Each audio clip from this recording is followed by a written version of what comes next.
Hello friends, I am Dr. P.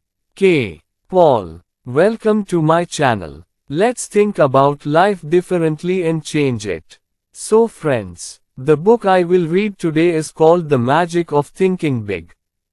Before starting today's video, I inform you that the link of other chapters of this book will be given at description. You can view them from there. So let's begin. Have the right attitude towards people. A key principle of success. Remember the words, success is possible only with the help of others. The only barrier between your current state and what you want to become in the future is the support of others. Think of it this way, an executive gives work orders to his employees, expects them to listen, depends on them. However, if they do not work, the president of the company does not fire the employees, the executive is fired. Salesmen depend on the public to sell products. If they don't buy, the salesman is a failure. Similarly, the dean, director, of a college depends on the professor to follow the curriculum, the political leader depends on the crowd for votes, the author depends on the readership. A chain store magnate became a magnate because employees accepted his leadership, customers accepted his sales program. At one time in history, people used force to gain prestige over others and kept everyone under control by force or fear of it. Was done in those days, the leader had to be a follower or his head. But remember, people these days will either willingly equal you, or not support you at all. Now the question is, okay, I'm dependent on others for the desired success, but to get their support, what do I need to do to get my leadership to accept that? In one word, the answer is, cultivate the right attitude towards people. If you have the right attitude towards others, they will like and support you. This chapter explains that way.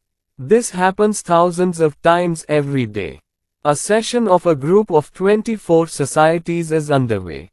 Objectives, promotion, employment, club membership, recognition, appointing someone as the new president of the company, appointing a new supervisor, new sales manager. A name proposal was presented to the group. The chairman asked, "What is your opinion on this?" Opinions are expressed. A good, complimentary word is heard of many names. Great man. Everybody admires him. Technically good man. Mr. F. The man is good, a simple good man. I think he can work well with our team. Again, there are adverse reactions, indifferent comments in the name of many. In my opinion, it should be well informed. It's not good to treat others just by hearing it. I've heard that he's very good at studies, technical, no questions asked about his qualifications. But it's hard to say he'll be accepted easily by others. No one respects him that much. This is a very important remark. In 90 cases out of 10, the first thing mentioned is like or dislike. And in most cases, popularity is given more priority than technical skill. But the above is also applicable while nominating professors in universities. Speaking from my personal experience in the education world, I have been present during the selection of several new teachers. Whenever a new name proposal was presented, the main consideration for team members was, can you get along with everyone? What will the students like? Will you cooperate with the others? Is it unfair? Adversary to the education system? No, if that person is not liked by everyone, then he will not be able to teach the students very well. Pay particular attention to this. One cannot be pulled up, one has to be pushed from below. In today's busy world, nobody has the time or patience to push someone upstairs, and it's quite a hassle. The one with the best record is chosen. People who think we are good people are the ones who push us to higher levels. The more friendships you make, the more likely you are to move up. And if you become everyone's favorite, it will be easy to push you. Successful people follow a plan to make others like them. And you. Those who reach the top do not particularly discuss these methods of making others like them. You'd be surprised to know that many great people follow clear, well-defined, even written methods of getting others to like them. Consider the case of President Lyndon Johnson. Long before he became president, Johnson developed a 10-point formula for developing his uncanny power of persuasion. Anyone who observed the president could see that he applied the rules to everything he did. Referring directly to the rules. 1. Learn to remember names. If you are unable to do this, you will understand that you do not have enough motivation in your work. 2. Don't have any doubts about your personality, be yourself. Don't hesitate to submit. 3. Stay calm, so that you remain steadfast in any problem. 4. Don't get bogged down in self-conceit. Don't try to prove yourself to everyone. 5. Become an interesting, engaging personality that others around you can learn from. 6. Find the annoying aspects of your personality, find and correct the ones you're not aware of. 7. Correct any errors now or in the past. Remove complaints or sorrow from the mind. 8. Practice liking others until real learning is done. 9. Never forget to congratulate someone on their success or express their grief or disappointment. 10. Raise the morale of others, awaken the spiritual power, they will love you with all their heart. President Johnson's 10 simple yet extremely powerful people's rules made him a popular candidate, making it easier for him to gain congressional support. Read the rules again. Note that there is no debt issue.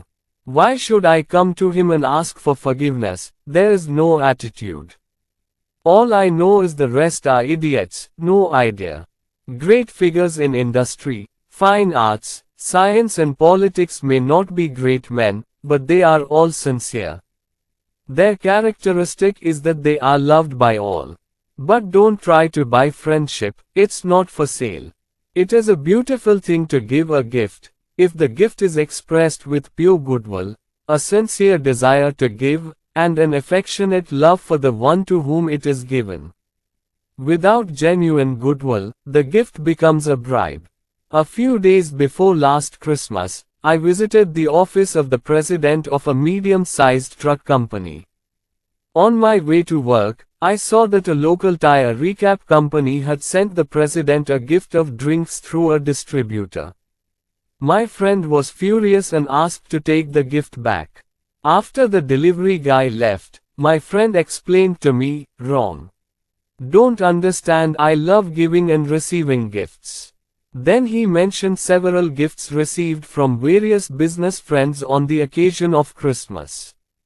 But, said he, when the gift is merely a bribe, a ploy to trade, I refuse to accept that gift. I stopped working with that company 3 months ago because they didn't do good work. I didn't like the employees at all. But their salesman kept calling me. The most angry, he said, was that salesman came here again last week. So bold, told me, I want to do business with you again. This year I will tell Santa to be a little kinder to you.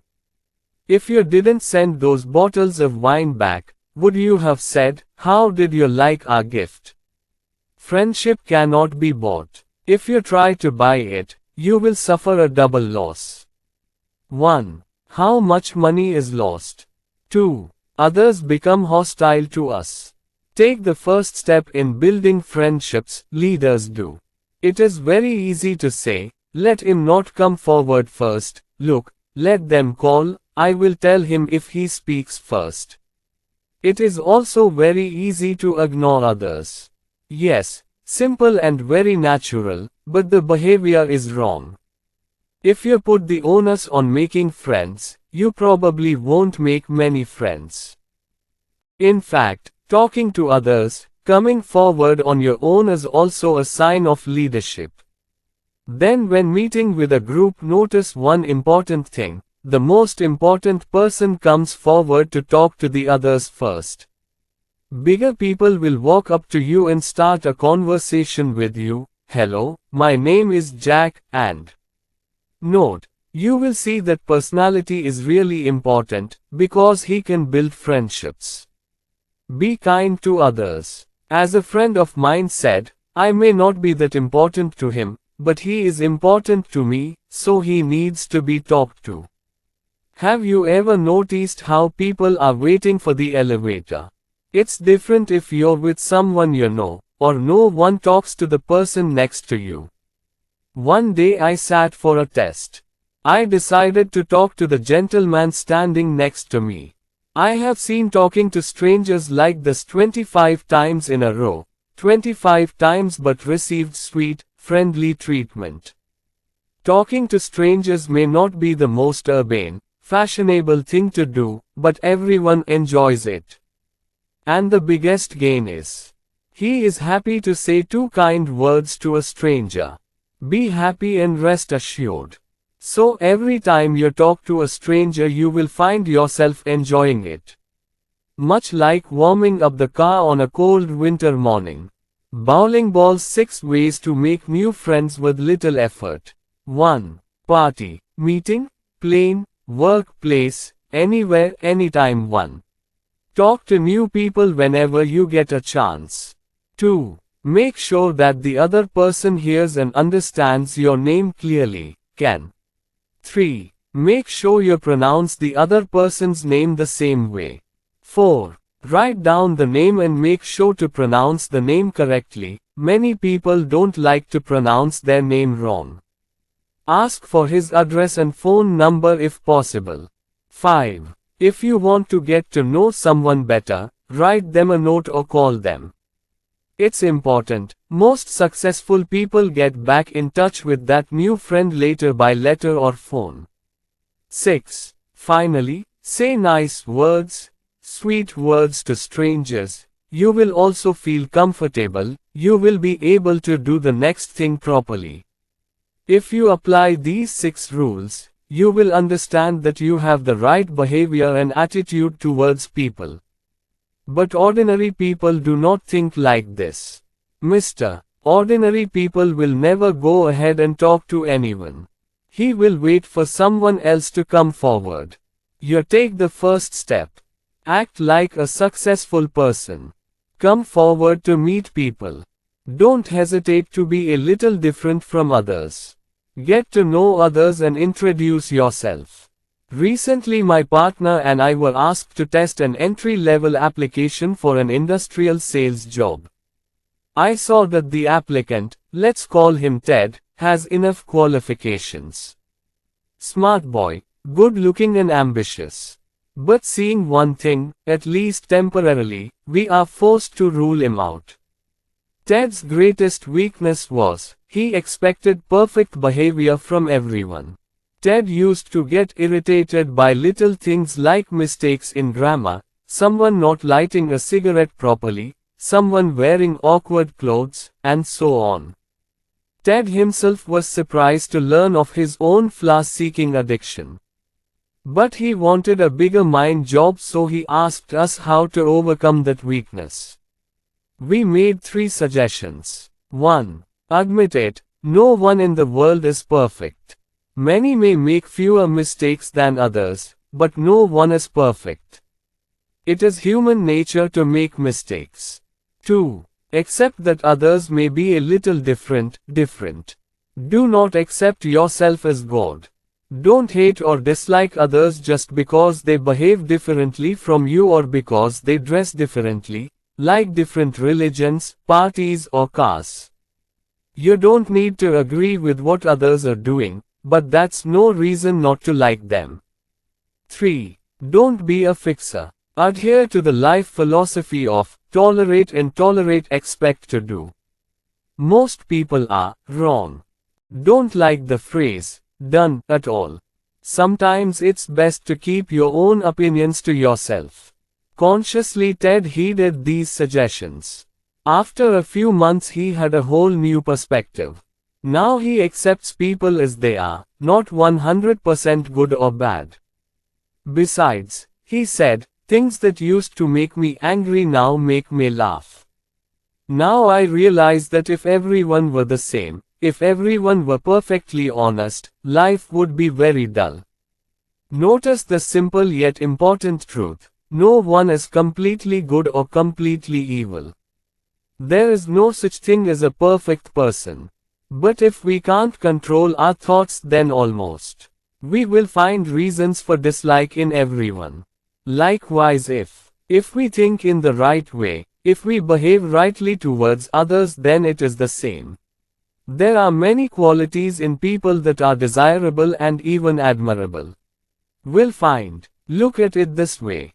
Your mind is the center of the mental radio. This radio station carries messages on two equally strong channels. Channel P, positive, and Channel N, negative. Now let's see how your wireless center works. Let's say today your business manager, we named him Jacob, calls you into his office and asks you to review your work. Appreciate your work and give some special suggestions for further improvement in your work. You must think about this incident tonight. If you watch Channel No, you might hear the announcer say, "Watch out. Jacob will finish you. He's a monster, don't listen to his advice. Go ahead. Remember what Joe said about Jacob.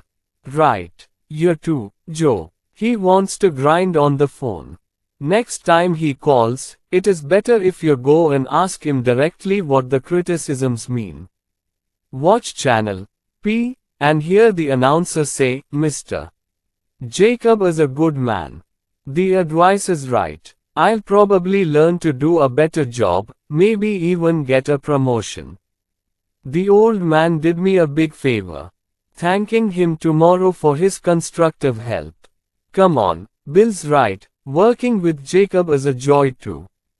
Especially in this case if you listen to Channel No, then your relationship with your superior may be damaged or even endangered. However, if you watch Channel P, you can benefit from the advice of the above. You will get a chance to become close with him. He too will be happy to see your behavior. Give it a try. Remember that the longer you watch Channel P or N, the more motivated you will be and the harder it will be to switch channels. Because a thought, be it positive i.e. yes religious or negative i.e. no religious, the mind is influenced by it and creates a whole series of similar thoughts. For example, you might not like someone's accent. After a while you will see that man's political or religious beliefs, his car is private. You don't like the habits, the relationship with the wife and even combing her hair. And if you think like this, you will never reach your goal. Your wireless medium is completely in your control, so control your wireless center thoughts. When thinking of others, activate the channel PO. If Channel N enters in between, stop. Change the channel again, just think of one quality of that person. Get from one thought to another in a truly disciplined response. And you will be happy. When you are alone, don't listen to Channel N, Channel P, only you have the right to make that decision. But when talking to someone else, they will have some control over your thoughts. We have to remember that many people do not understand how to think properly about others. So it's natural for someone to come forward and start slandering a third person you both know. For example, an employee wants to tell you about the reprehensible faults of another employee. A colleague, a neighbor wants to tell you about another neighbor's family problems, or a client lists the faults of his rival. Sounds good, because then you might go to his rival. From such thoughts arise many such thoughts. If you listen to someone's criticism, there is a fear that your mind will also become angry with him. To be honest, if you're not careful, maybe you're careless, yeah, It's just that, comments will only fuel the fire of condemnation. These things come back like a boomerang. There are two ways to prevent going from channel to no. 1. Change the subject as quickly and politely as possible, like, "Sorry, John, I really meant to say." 2nd, move away from it, like, "Sorry bro, I'm running late," or, "I have to finish work." Come on, how about? Make a commitment to yourself. Don't be swayed by other people's biases. Stay tuned to Channel P. You will be more successful if you master the technique of thinking only good, complimentary things about others. Let me tell you the story of an extraordinarily successful insurance salesman, how he profited by thinking good of others. When I first got into the insurance business, he said, it was hard work, believe me. At first it seemed that there were as many potential clients as there were competing agents. Then I learned something that all insurance agents know, which is that 9 out of 10 people think they don't need insurance. I'm doing a good job. It's not because I understand all the technicalities of insurance. They're also very important, don't get me wrong. But it's also true that there are a number of people trying to sell insurance who understand policies and contracts better than I do. Do I know someone like that? Wrote a book on insurance but couldn't sell insurance to a man with only 5 days of income left. My success, he says, has been built on one thing. I really like the people I sell insurance to. Again, I like them. Some of my colleagues falsely claim they like the clients. These sleazy people. Why would even a dog take it?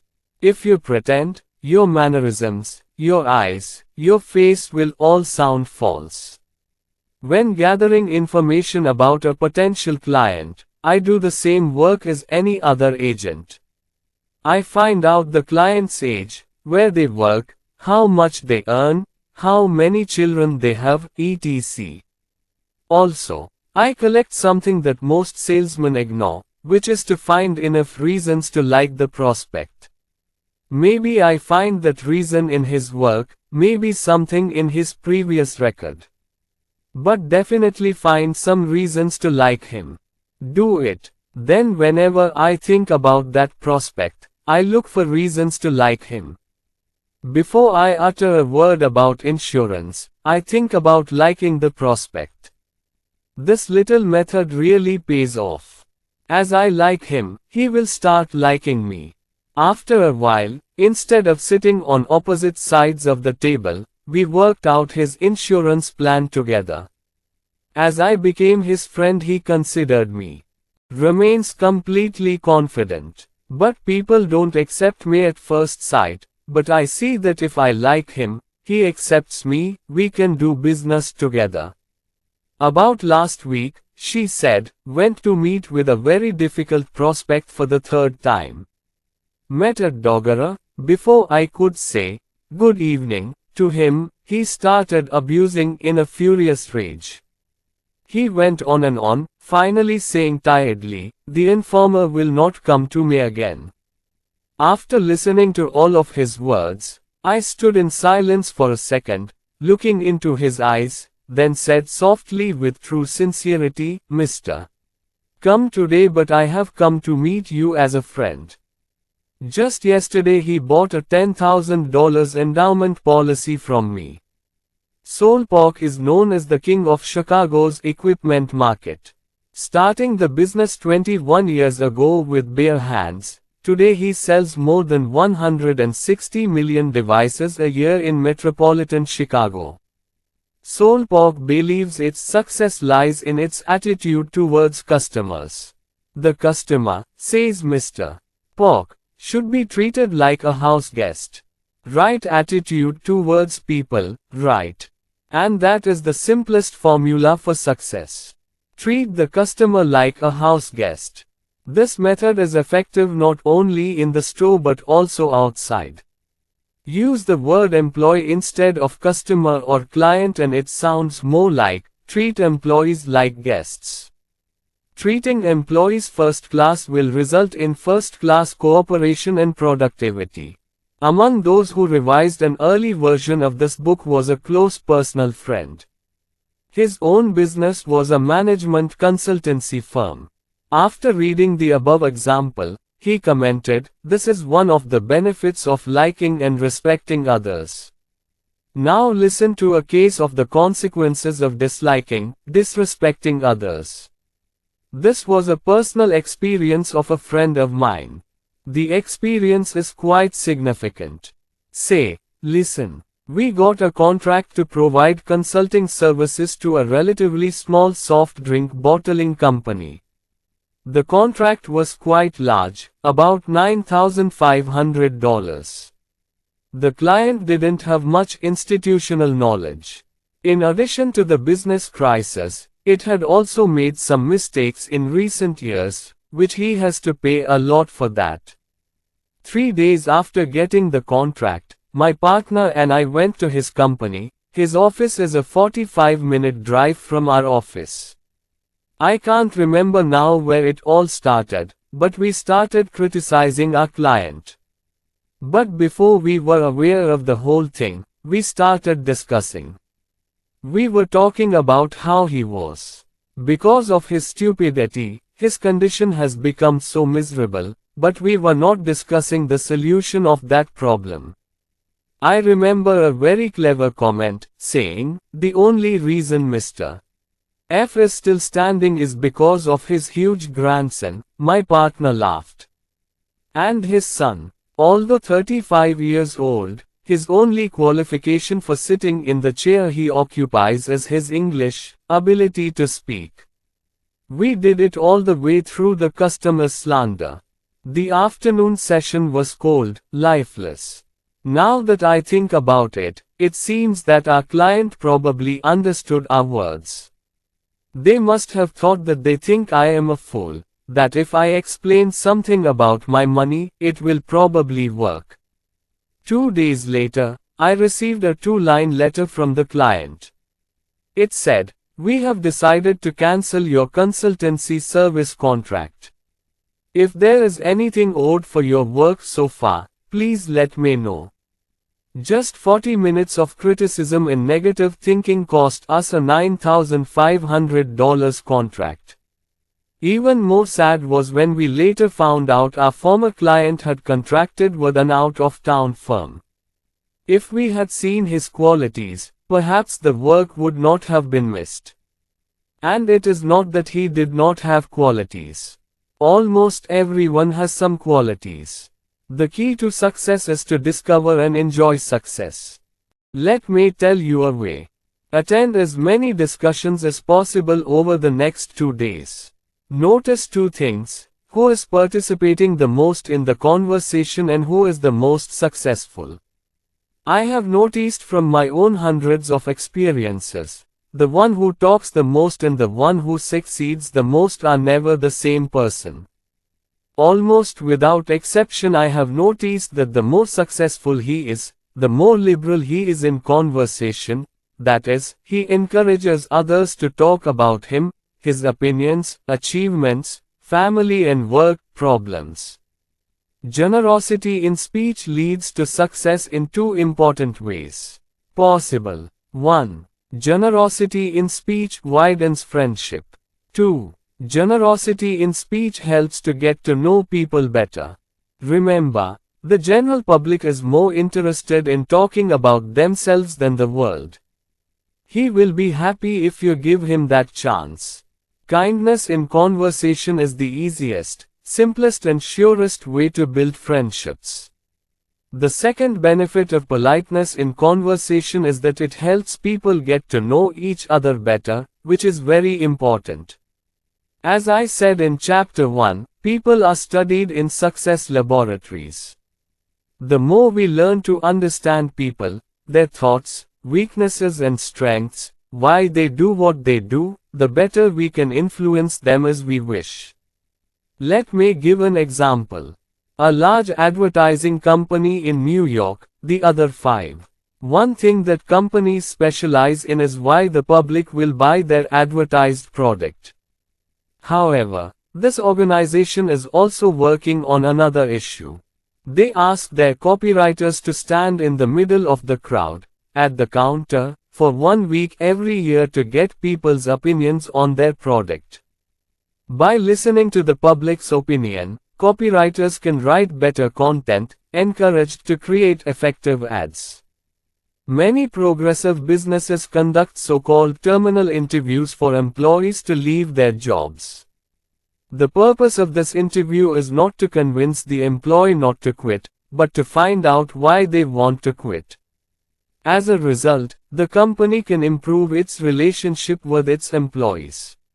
Listening has many uses. This listening can also benefit salesmen. People often think that a good salesman means one who can talk well, talk fast. But sales managers are happier to have a good audience than a good speaker, an audience that can ask questions and get the desired answers. Don't talk too much. Listen, make friends, learn. Being kind to others can be the most soothing in any relationship.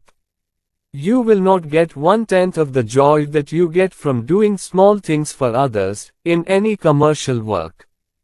Right attitude towards others removes depression, anxiety. A major cause of anxiety is wrong attitude towards others. So talk good about others, think good, see how beautiful the whole world will become. Even if the work is not according to your mind, if your attitude towards others is right, that will be the real victory of your mentality. How does it feel when others ignore you and promote you? Or how would you feel if you did not get an important position in the club you are a member of? Remember, how you feel when you lose determines how long it will take you to win. Benjamin Fearless, one of the greatest personalities of this century, taught us to have the right attitude towards others even when the situation is not to our liking. Mr. Fearless rose from humble beginnings to become chief executive of the United States Steel Corporation, he said, quoted in Life magazine, October 15, 1956. The situation depends on how you look at it. Like I never disliked any of my teachers. I was disciplined like other students, but I always felt it was necessary to discipline because I did something wrong. Also, I never disliked the boss at work either. Always tried to please the boss, worked for him as far as possible beyond his expectations, never less. I've been disappointed too, like I expected a promotion but someone else got promoted. But I never felt like a victim of office trickery, never felt like the boss was doing me any favor or injustice. Instead of getting upset or leaving the job in anger, I reasoned. I thought about it. I saw that the other person really deserved the promotion. What can I do for that? I never got down on myself after losing again or wasted time in self-deprecation by abusing myself. When things don't go his way, think of Benjamin Fearless. Do two things. 1. Ask yourself what you can do to make yourself better next time. 2. Don't waste time and effort by getting discouraged by other people's words. Don't belittle yourself. Try to win next time. In short, apply these principles. 1. Make it easy to push you. Be loved by others. Become the personality everyone likes. In addition to their support, you will get the fuel for the program to succeed. 2. Take the first step in building friendships. Reach out to new people whenever you get the chance. Pronounce other people's names correctly, say your own name clearly. Write individual letters to those you want to get to know better. 3. Learn to recognize human differences and the limits of ability. No one is perfect, so don't expect it to be. Remember, others have every right to be different. And don't try to correct others. 4. Watch channel P. Focus on good thoughts, of others. Learn to respect him for his qualities. Do not dislike or condemn him, and do not let the prejudices of others influence your perception of the third person. Having a healthy attitude towards others will also benefit you. 5. Be generous in your speech. Become like a successful person. Encourage others to speak up. Give the other person a chance to give feedback, comments, and accomplishments. 6. Always behave in a friendly manner. It will make others happy. You too will enjoy it. 7. If for some reason you fall behind, don't blame others. Remember that your thoughts after losing determine how long it will take you to win.